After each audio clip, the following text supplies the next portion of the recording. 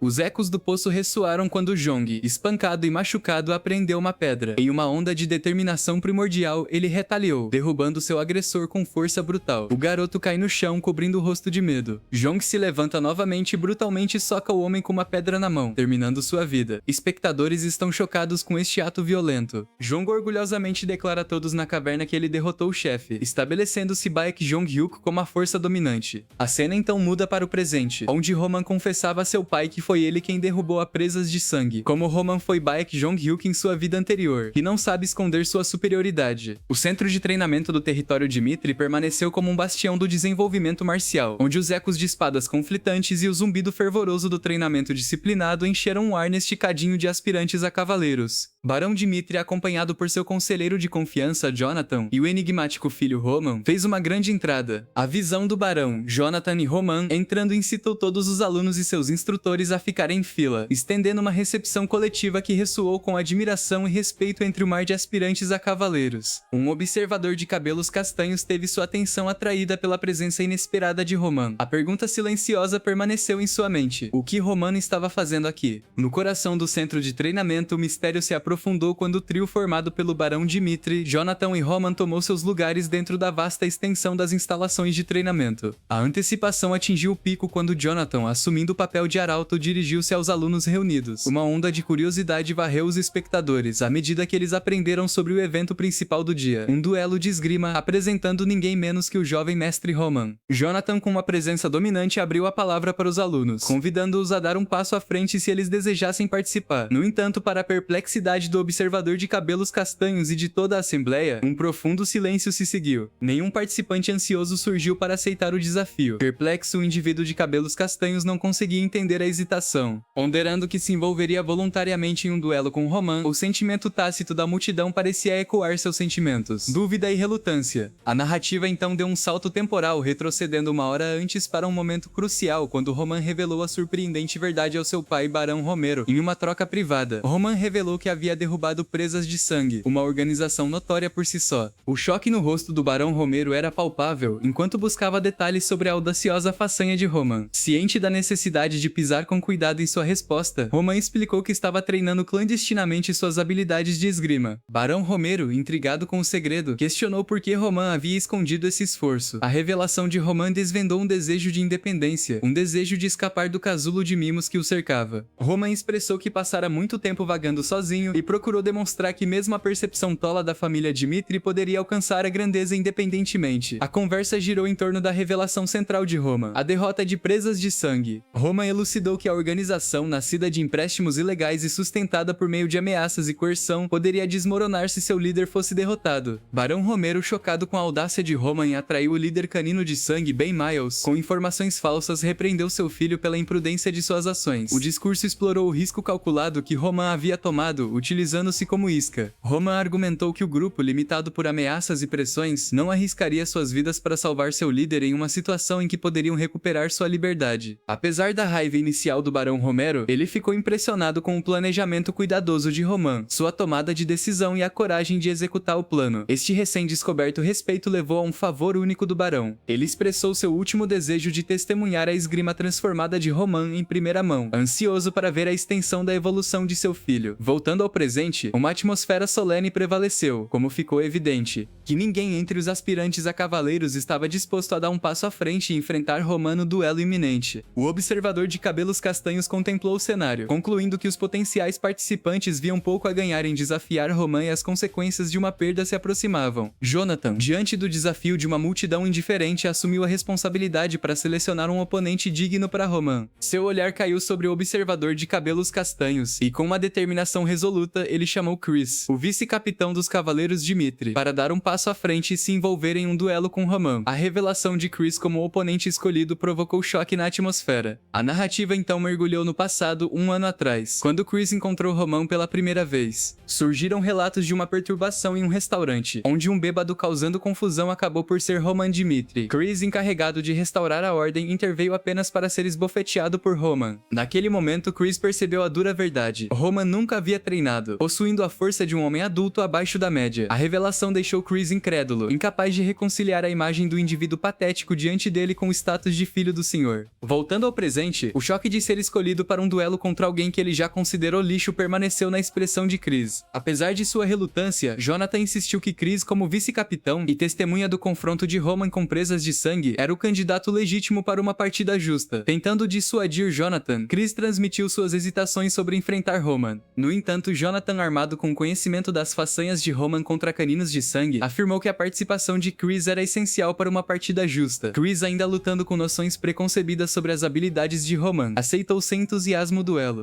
Enquanto Roman e Chris se enfrentavam na arena, a tensão atingiu seu zênite. Jonathan estava prestes a iniciar o duelo quando enfrentou um pedido inesperado de Chris. Ele expressou uma condição que refletia a intensidade de seu treinamento e a gravidade do choque iminente. Chris insistiu que qualquer duelo envolvendo espadas deve ser tratado como uma batalha real, desprovido de misericórdia. Ele transmitiu seu compromisso inabalável com este princípio, independentemente de quem era seu oponente. Jonathan, parado na encruzilhada da decisão, olhou para o Barão Romero, que por sua vez fixou seu olhar em Roman. O ar crepitou de antecipação. Roman, aparentemente imperturbável, respondeu com um sorriso. A inesperada demonstração de confiança de Roman deixou Chris em estado de choque, desafiando suas suposições sobre o filho do senhor. O palco estava montado para um duelo que transcendeu o reino físico, dentro dos terrenos sagrados do território de Dimitri. A antecipação do centro de treinamento parava no ar. O confronto entre Roman e Chris, o vice-capitão dos Cavaleiros Dimitri, prometeu ser um espetáculo que se gravaria nos anais da história da família Dimitri. Quando Jonathan iniciou o duelo, a atmosfera crepitou de tensão. Chris, alimentado pela determinação e talvez um toque de ressentimento, avançou em Roman com ferocidade desenfreada. O choque de aço ecoou pelo centro de treinamento enquanto Chris desencadeava uma série de ataques rápidos, cada um com o objetivo de testar o metal de Roman. Para o espanto dos espectadores, incluindo colegas cavaleiros e instrutores, a velocidade de Chris era verdadeiramente formidável. O observador de cabelos castanhos, que inicialmente menosprezou Roman, agora se viu reavaliando a situação. Talvez este duelo tivesse mais significado do que ele esperava. Jonathan, servindo como superintendente deste concurso inesperado, não conseguia esconder a surpresa enquanto Roman habilmente bloqueava o ataque implacável de Chris. O choque de lâminas, a dança de precisão e força deixou uma marca indelével nas testemunhas. A postura defensiva de Roman provou ser não apenas estável, mas também hábil em resistir ao ataque de Chris. Como o choque inicial se acalmou, Chris também registrou sua própria surpresa. Recuando, ele avaliou a situação, reconhecendo a força repulsiva emanando das mãos de Roman. As proezas defensivas exibidas por Roman não eram o que Chris esperava. Esta realização, no entanto, apenas alimentou a determinação de Chris em vencer Roman. Decisivamente destemido, Chris reuniu sua determinação e, cobrado por Roman com vigor renovado, Roman, aparentemente possuindo uma incrível capacidade de antecipar os golpes de Chris, esquivou-se com a graça de um espadachim experiente. O fluxo uniforme do duelo pintou um quadro vívido de dois combatentes qualificados. Trancado em uma dança de lâminas, Roman não se contenta com mera defesa, mudou sua postura e lançou um contra-ataque. A fluidez de seus movimentos deixou os espectadores maravilhados. Chris, determinado a romper as defesas de Roman, intensificou seu ataque golpe após golpe. O choque de espadas ecoou pelo centro de treinamento. Em um momento crucial, Chris viu que parecia ser uma abertura, uma chance de entregar um ataque decisivo final. Roman, no entanto, provou estar um passo à frente. Evitando o ataque de Chris, Roman rapidamente retaliou, sua lâmina raspando a cabeça de Chris. O quase acidente enviou ondas de choque através dos espectadores, deixando-os questionando a verdadeira extensão das habilidades de Roman. Barão Dimitri e Jonathan, observando o duelo com grande interesse, foram igualmente surpreendidos. Os cavaleiros, inicialmente céticos em relação às proezas de Roman, não podiam negar as evidências diante deles. A habilidade de Roman superou as expectativas expectativas. E Chris, o outrora confiante vice-capitão, encontrou-se reavaliando a situação. Chris, lutando com a realização de que Roman possuía habilidades muito além de sua estimativa inicial, contemplou as consequências potenciais da derrota. No entanto, uma onda de orgulho e determinação surgiu dentro dele. Não havia como ele se permitir ser superado pelo chamado idiota da família Dmitri, especialmente não na frente de um público. Rangendo os dentes, Roman murmurou para si mesmo que era apenas um aquecimento. Ele declarou que tomaria a ofensiva com o objetivo de virar a maré a seu favor. Em um piscar de olhos, Roman estava prestes a atacar, pegando Chris desprevenido. No entanto, Chris conseguiu bloquear o ataque de Roman, embora não conseguisse se livrar da sensação de que a velocidade de Roman intensificou. Com uma exibição impressionante de velocidade e precisão, Roman desencadeou uma enxurrada implacável de ataques. Os outros cavaleiros testemunhando esta demonstração magistral não puderam deixar de ficar impressionados. Em contraste, Chris encontrou-se mal se mantendo firme contra o ataque de Roman. A realização ocorreu nele. Continuar neste ritmo seria perigoso. Roman, aparentemente no controle do duelo, preparado para um ataque decisivo. Em um movimento ousado, ele pretendia levar o duelo a uma conclusão rápida. Chris, no entanto, vê o que acredita ser uma abertura. Em uma onda de determinação, ele investiu em Roman com a intenção de derrubá-lo. Ainda assim, Roman, com um sorriso presunçoso, evitou sem esforço o ataque de Chris. Naquele momento, Chris percebeu que caiu em uma armadilha cuidadosamente orquestrada. Roman, confiante em sua vitória iminente, estava preparado para o golpe final. Em uma surpreendente reviravolta de eventos, Chris bateu em um poço invisível de poder. Sua aura, uma onda de energia, cercou-o enquanto ele liberava uma poderosa aura de espada, criando uma explosão deslumbrante que cativou a atenção de todos os presentes. Jonathan, percebendo o perigo potencial, gritou para Chris parar. Mas Chris estava imerso no fervor da batalha e não prestou atenção, golpeando totalmente Roman com sua aura de espada, que cria uma enorme explosão para o choque do Barão Dmitri, Jonathan e os outros cavaleiros reunidos. Roman conseguiu escapar do ataque devastador, esquivando-se habilmente da explosão que se seguiu. Enquanto isso, Roman, impressionante, deixou-se ileso. Em um movimento rápido e decisivo, Roman aproveitou a oportunidade criada pela imprudente manobra de Chris. Com um ataque final bem cronometrado, Roman colocou Chris de joelhos. O centro de treinamento caiu em silêncio atordoado, como a realização afundada. Roman, o tolo percebido da família Dmitri, saiu vitorioso sobre o formidável vice-capitão dos cavaleiros Dmitri. Jonathan, Barão Dmitri e os outros cavaleiros ficaram maravilhados com o resultado inesperado. O observador de cabelos castanhos que testemunhou todo o espetáculo se desenrolar agora entendeu que Roman Dmitri era muito mais do que aparenta. O duelo não apenas quebrou preconceitos, mas também estabeleceu Roman como uma força a ser reconhecida dentro do legado Dmitri. Enquanto os ecos do duelo permaneciam no ar, o treinamento que testemunhou foi um momento transformador. Roman, uma vez descartado como um idiota, emergiu triunfante, reescrevendo a narrativa de suas capacidades e deixando uma indelével marca sobre a história da família Dmitri.